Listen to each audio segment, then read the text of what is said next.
Som v meste Pale a idem sa pozrieť na taký oblúk kamenný, ktorý je na cyklistickej ceste z Pale do Sarajeva, priamo čo išli niekedy kolaje, tak teraz je tam cyklistická trasa spravená. No, toto ich správne napadlo.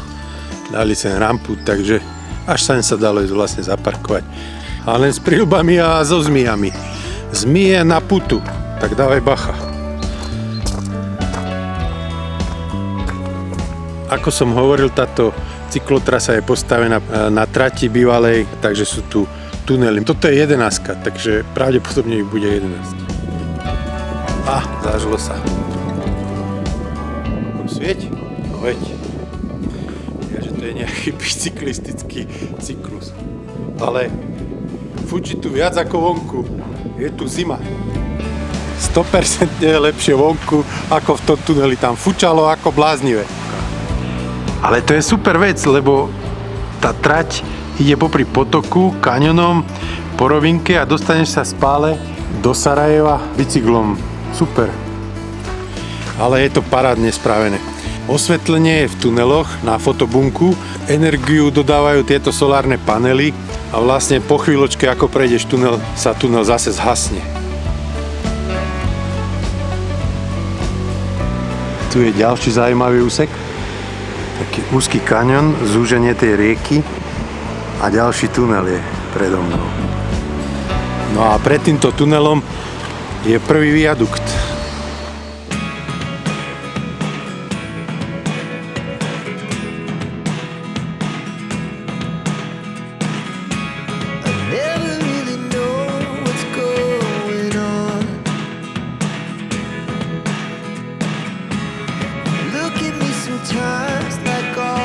Oficiálne cyklotrasa pod názvom Giro di Ciro bola kompletne dokončená a slávnostne otvorená 8. júna 2026, teda až po mojej návšteve. A tu za tretím tunelom, smerom od Pale na Sarajevo, je odbočka doprava na ten kamenný oblúk. Takže idem sa tam pozrieť. Ide sa takým prudkým chodničkom až dole k rieke.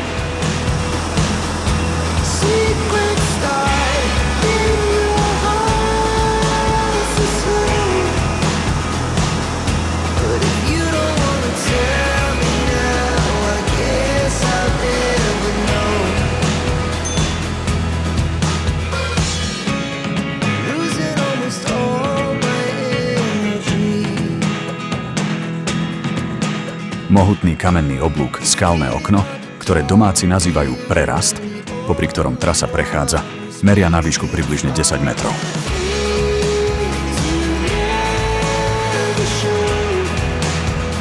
A za mnou, čo vidíte, tie skaly, vlastne tam je ten kamenný oblúk, ktorý vytvorila voda za tisíce rokov.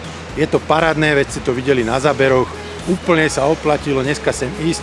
Dobre, že bolo také zlé počasie, a nešiel som hore na Jahorinu, ale sem. Aha, salamander. Tento je škaredý. To sú nie také pekné ako u nás na Slovensku.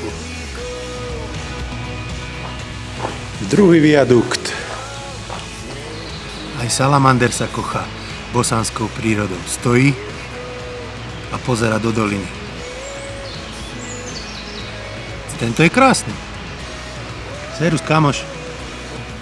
Celá táto cyklotrasa má dĺžku až 12 km a končí na krásnom moste, ktorý sa volá Kozia Čupria, ktorý je len pár kilometrov vzdialený od najznámejšej časti Sarajeva, Baščaščie. Tu za týmto krátkym 5. tunelom je miesto, kde sa odbáča doľava, kde sa nachádza vodopád. To je vlastne cieľ mojej dnešnej cesty. Už ďalej pokračovať nebudem, lebo aj tak som od štartu prešiel 4 km a 4 km ešte budem musieť prejsť naspäť.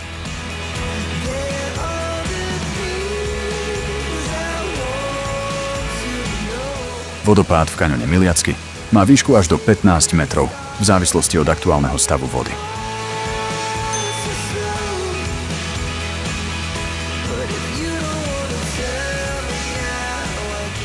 Ozaj, a v Bosne sú cyklisti, ktorí zdravia.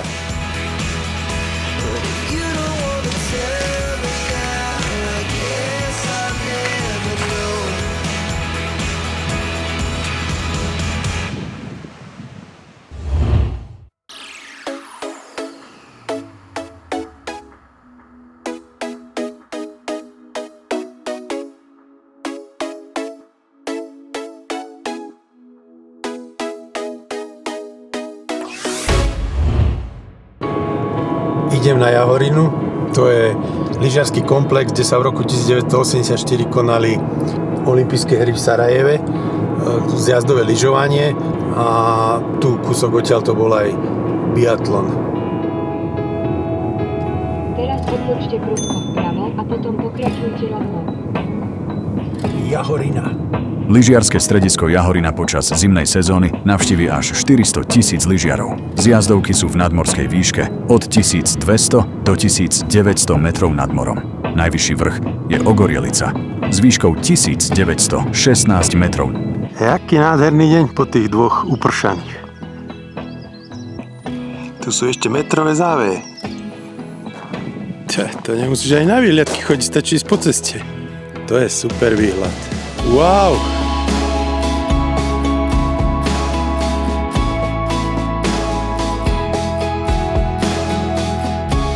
Šmíka sa na tom snehu. Toto je paráda. Čo si? To nie je normálne.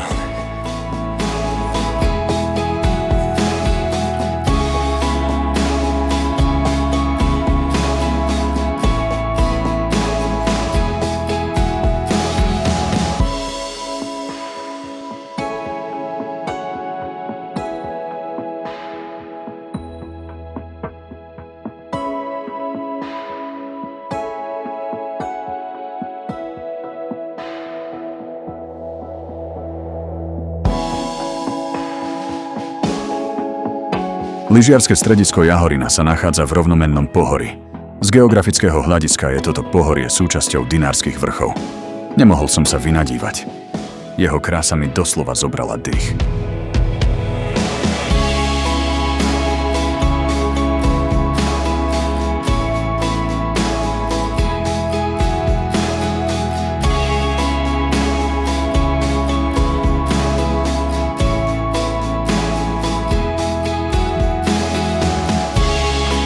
Jahorina je super. Krásne výhľady dookola. Krása. Takto. Hore som bol. Nepriatelia na ceste.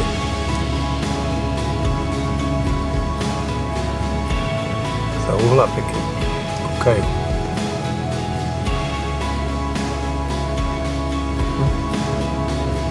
To sú ti veci.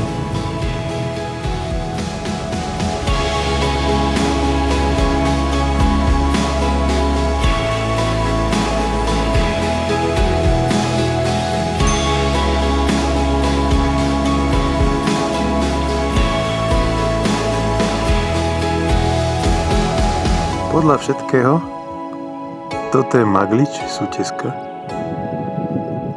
A toto druhé, to zasnežené myslím. A vzadu to druhé, zasnežené, je Durmitor v Čiernej Hore. Čo je?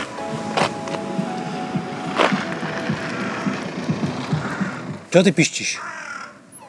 Kdeže si ťa ja zoberem?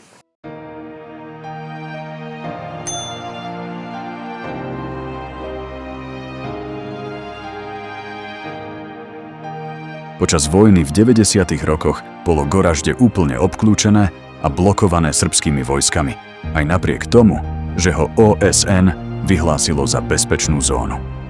Navzdor ťažkému ostreľovaniu, nedostatku jedla a liekov sa mesto dokázalo ubrániť a ako jediné v regióne nepadlo.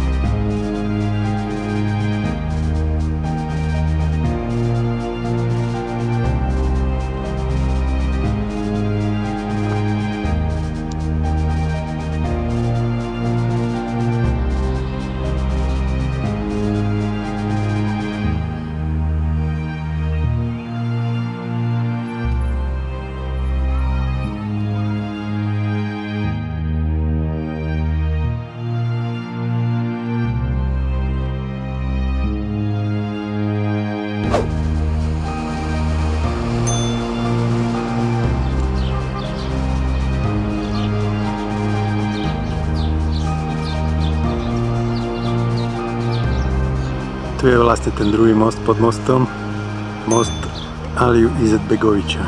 Tu sú stroje, ktoré sa používali na prechod rieky počas konfliktu.